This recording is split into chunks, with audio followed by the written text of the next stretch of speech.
Welcome to The Explainer. Okay, today we are diving into literally one of the most fascinating narratives heading into the 2026 FIFA World Cup, the Ghana Black Stars. We're going to break down their tactical setup, their incredibly turbulent journey to get to this point, and their genuine chances of making a deep run. If you love a good underdog story backed by raw athletic power and a brand new tactical mastermind calling the shots, you are definitely in the right place. Let's get into it. So, here's our roadmap for today. First, the Black Stars' legacy.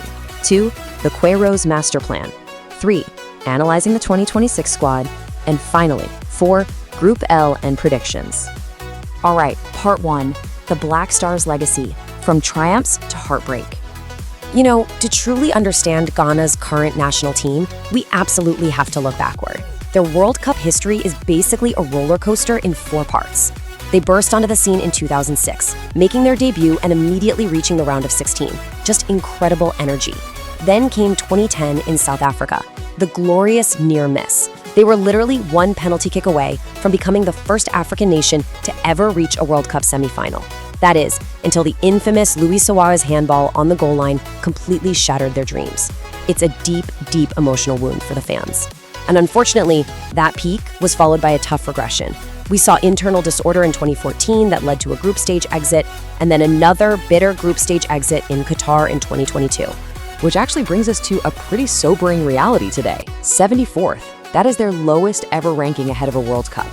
It really highlights this period of inconsistency and structural challenges they've faced over the last few years, making it incredibly clear that they're staring down a massive uphill battle in North America. And man, just look at what they're up against in Group L. It's daunting. You've got England sitting near the very top of the world at 4th, then Croatia, a team with just unbelievable tournament pedigree, at 11th, plus a really tough Panama side at 33rd. Ghana is sitting at the absolute bottom of this list. But hold on a second, it's crucial we remember something. Back in 2010, Ghana entered the tournament ranked 32nd, and they left rated as the 7th best team in the world. So for the Black Stars, rankings really don't dictate destiny. Moving right along to Section 2, the Queiroz master plan and their new tactical identity. So, to fix the recent chaos and defy those rankings we just talked about, the Ghana Football Association brought in a new architect. Quote, "This is the biggest challenge of my entire career and I am ready for that," end quote.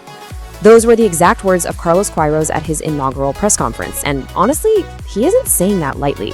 Queiroz has managed Real Madrid, he was Sir Alex Ferguson's right-hand man at Manchester United, and he's now entering a joint record 5th consecutive World Cup as a head coach.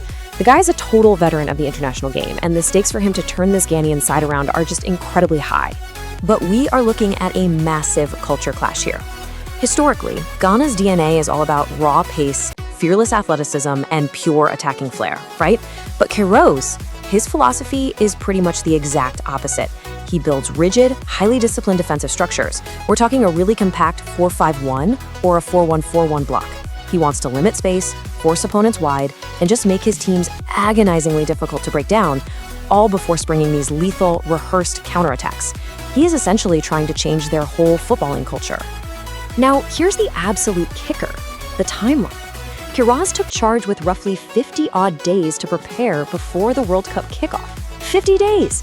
That is a ridiculously compressed window to take a team used to free-flowing attacking football and teach them a highly complex, defensively rigid system.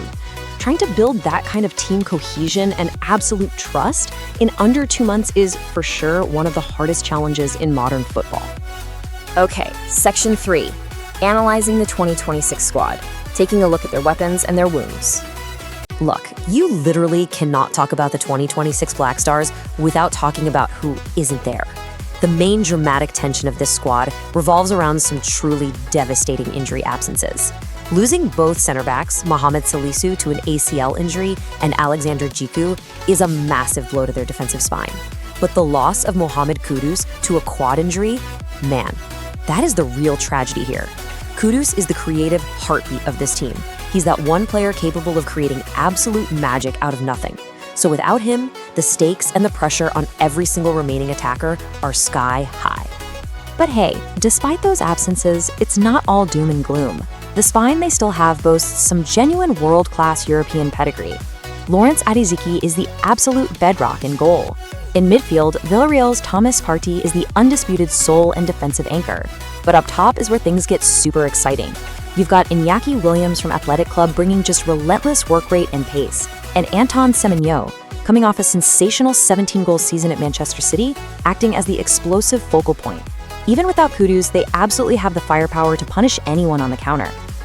Actually, let's zoom back out to those defensive wounds for a second. Because of the injuries to Salisu and Diku, Ghana is walking onto the biggest stage in the world with a completely rebuilt, totally untested center-back partnership. This is without a doubt their most exposed area.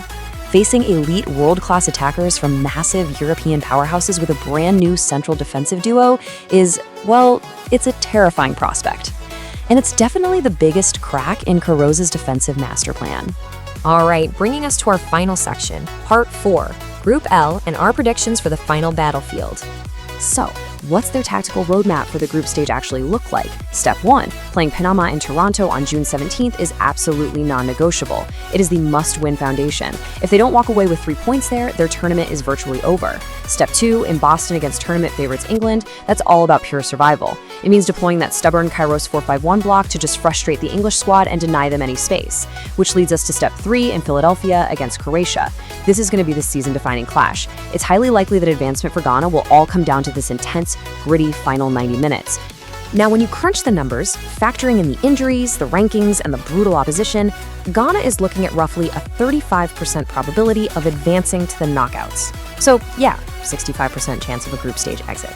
It is a really tough road, but here's the silver lining. The newly expanded 48-team format means the best third-place teams now advance.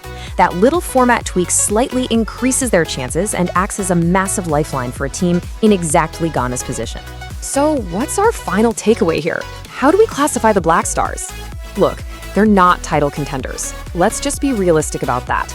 But when you combine their raw, devastating pace on the counterattack with Carlos Queiroz' incredibly stubborn, disciplined structure, they fit the exact definition of a dark horse. They are vastly underestimated, they're carrying heavy adversity, but they are entirely capable of causing major upsets on the world's biggest stage. Which leaves us with this final thought. With the ghost of 2010 still lingering and an entirely new identity being forged in just 50 days, will the Black Stars finally succumb to their lowest ever ranking? Or are we looking at 2026's ultimate dark horse, ready to shock the footballing world once again? Thank you so much for joining me for this explainer. I really hope this deep dive gets you as pumped for the tournament as I am. Keep exploring and enjoy the games.